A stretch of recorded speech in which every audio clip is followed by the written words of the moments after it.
10-15 minute സമയം മതിട്ടോ ഈ broast തയ്യാറാക്കാൻ. നല്ല അടിപൊളി ടേസ്റ്റുമാണ്, വളരെ സിമ്പിളുമാണ്. നല്ല സ്പൈസി ആയിട്ടുള്ള ഈ ബ്രോസ്റ്റ് എങ്ങനെ തയ്യാറാക്കാമെന്ന് നോക്കാം. ഇതിനായിട്ട് ഞാൻ മീഡിയം സൈസിലുള്ള ഒരു 5-6 കഷ്ണം ചിക്കൻ എടുത്ത് വെച്ചിട്ടുണ്ട് കേട്ടോ. അപ്പോൾ നന്നായിട്ട് തന്നെ കഴുകി ക്ലീൻ ചെയ്തെടുത്തതാണ്.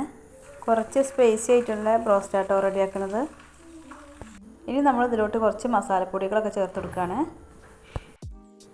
ഇതിലോട്ട് ഒരു 1/4 ടീസ്പൂൺ മഞ്ഞൾപ്പൊടി ഇട്ട് കൊടുക്കാം. 1/2 ടീസ്പൂൺ മുളക് പൊടിയും കൂടി ഇട്ട് കൊടുക്കാം.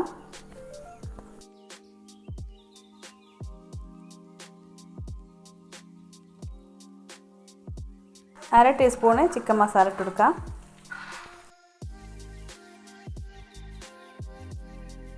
ഇനി ഒരു 1/2 ടീസ്പൂൺ കുരുമുളക് പൊടിച്ചതും കൂടി ഇട്ട് കൊടുക്കാം.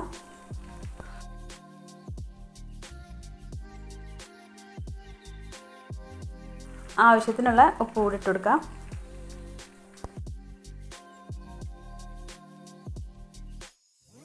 ഇനി ഒരു 1/2 ടേബിൾ സ്പൂൺ ഇഞ്ചി വെളുത്തുള്ളിയും കൂടെ നന്നായിട്ട് തന്നെ ചതച്ചത് ചേർത്ത് കൊടുക്കാം.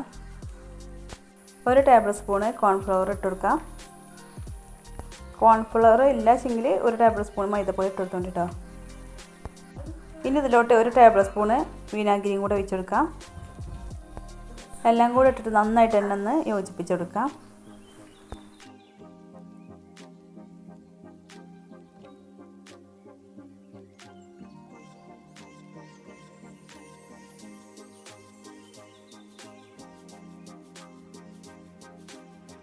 അപ്പോൾ ഇതാ എല്ലാം കൂടെ നന്നായിട്ട് തന്നെ മസാലയൊക്കെ റെഡിയാക്കി വെച്ചിട്ടുണ്ട്.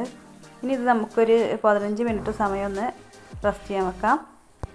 അപ്പോൾ ആ ഒരു 15 മിനിറ്റ് സമയം കൊണ്ട് നമുക്ക് കുറച്ച് കാര്യങ്ങളൂടെ ഇതിലോട്ട് റെഡിയാക്കാണ്ട്. അപ്പോൾ അത് ഞാനൊരു മുട്ട എടുത്തിട്ടുണ്ട്. ഇനി ഇത് നമുക്ക് ഈ ബൗളിലേക്ക് പൊട്ടിച്ച് ഒഴിച്ചെടുക്കാം.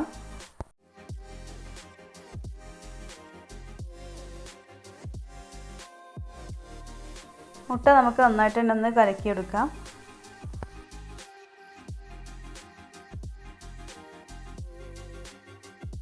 അപ്പോൾ നന്നായിട്ട് തന്നെ കലക്കി എടുത്തിട്ടുണ്ട്.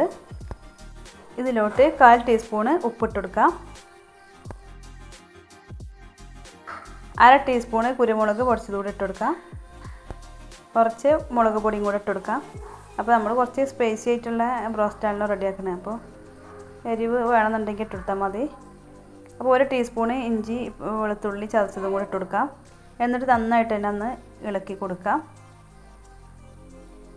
ഇനി ഇതിലോട്ട് നമ്മൾ കുറച്ച് മൈദപ്പൊടിയും കൂടെ ഇട്ട് കൊടുക്കാം കേട്ടോ. ഒരു 1/2 കപ്പ് മൈദപ്പൊടി ഇട്ട് കൊടുത്തിട്ടുണ്ട്. നമ്മൾ എത്രത്തോളം ചിക്കൻ എടുത്തിട്ടുള്ളത് വെച്ചെങ്കിൽ അതിനനുസരിച്ച് മൈദപ്പൊടി ഇട്ടെടുത്ത് ഉണ്ടാക്കിയെടുക്കാം. ഇനി കുറച്ച് വെള്ളം കൂടി ഒഴിച്ചിട്ട് നന്നായിട്ട് ഒന്ന് ഇളക്കി കൊടുക്കാം. അപ്പോൾ ഒട്ടും കട്ടയില്ലാതെ തന്നെ കലക്കിയെടുക്കാം.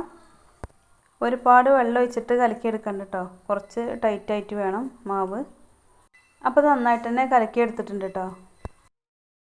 ദോശമാവിൻ്റെ ഒക്കെ അത്ര കട്ടിലായിരിക്കണം കേട്ടോ മാവ്. ഇനി ഞാൻ മറ്റൊരു പാത്രം എടുത്ത് വെച്ചിട്ടുണ്ട്. ഇതിലോട്ട് കുറച്ച് മൈദപ്പൊടിയും കൂടെ ഇട്ട് കൊടുക്കാം. ഇതിലോട്ട് ഒരു 1/2 ടീസ്പൂൺ ചില്ലി ഫ്ലേക്സും കൂടെ ഇട്ട് കൊടുക്കാം. അല്ലെങ്കിൽ മുളക് പൊടി ഇട്ട് കൊടുത്താലും മതി. 1/4 ടീസ്പൂൺ ഉപ്പും കൂടെ ചേർത്തിട്ട് നന്നായിട്ട് തന്നെ ഇളക്കി യോജിപ്പിച്ചെടുക്കാം.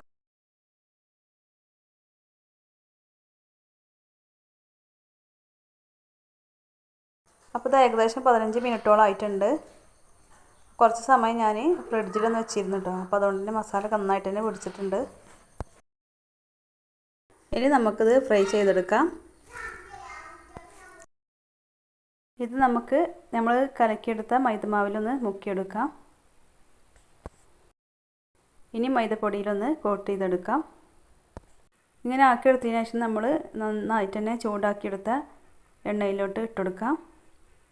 അപ്പോൾ ഇതുപോലെ ആക്കിയെടുത്തത് ഓരോന്നായിട്ട് നമ്മൾ പെട്ടെന്ന് തന്നെ ഇതിലോട്ട് ഇട്ട് കൊടുക്കണം. അല്ലെങ്കിൽ മൈദപ്പൊടി വീണ്ടും നനഞ്ഞ് വരും കേട്ടോ. അപ്പോൾ നമ്മൾ ചൂടോടെ തന്നെ ഇതിലോട്ട് ഇട്ട് കൊടുക്കാം. നന്നായിട്ട് തന്നെ ചൂടായതിനു ശേഷം നമുക്ക് ഇതിലോട്ട് ഇട്ട് കൊടുത്തതിന് ശേഷം ഒരു മീഡിയം ഫ്ലെയിമിൽ ഇട്ടിട്ട് ഇത് ഫ്രൈ ചെയ്തെടുക്കാം. അങ്ങനെ ആകുമ്പോൾ ഉൾഭാഗം വേവാവും ചെയ്യും. അപ്പോൾ ഇത് ഒരു ഭാഗം ഫ്രൈ ആയതിന് ശേഷം നമ്മൾ മറിച്ചിട്ട് കൊടുത്തിട്ടുണ്ട്. അപ്പോൾ ആരെങ്കിലും എൻ്റെ വീഡിയോ സബ്സ്ക്രൈബ് ചെയ്യാതെ കാണുന്നുണ്ടെങ്കിൽ പ്ലീസ് ഒന്ന് സബ്സ്ക്രൈബ് ചെയ്യണേ. വീഡിയോ ഇഷ്ടപ്പെടുകയാണെങ്കിൽ ഒരു ലൈക്കും ചെയ്യണേ. അപ്പോൾ ഇത് രണ്ട് ഭാഗവും ഫ്രൈ ആയി വന്നിട്ടുണ്ട്. ഇനി നമുക്കിത് എണ്ണയിൽ നിന്ന് മാറ്റാം. അപ്പോൾ എല്ലാവരും ഇതുപോലെ ഒന്ന് ട്രൈ ചെയ്ത് നോക്കട്ടെ. നല്ല അടിപൊളി ടേസ്റ്റാണ്. എന്തായാലും ഇഷ്ടപ്പെടാതിരിക്കില്ല. അപ്പോൾ കുട്ടികളൊക്കെ ബ്രോസ്റ്റിന് പറയുമ്പോൾ ഇതുപോലെ പെട്ടെന്ന് തന്നെ തയ്യാറാക്കി എടുക്കാവുന്നതേ ഉള്ളൂ. അപ്പോൾ അതിൻ്റെ ഉൾഭാഗമൊക്കെ നല്ല അടിപൊളിയായിട്ട് തന്നെ വേവായിട്ടുണ്ട്. മറ്റൊരു വിഭവമായി വീണ്ടും വരാം. Okay, thank you.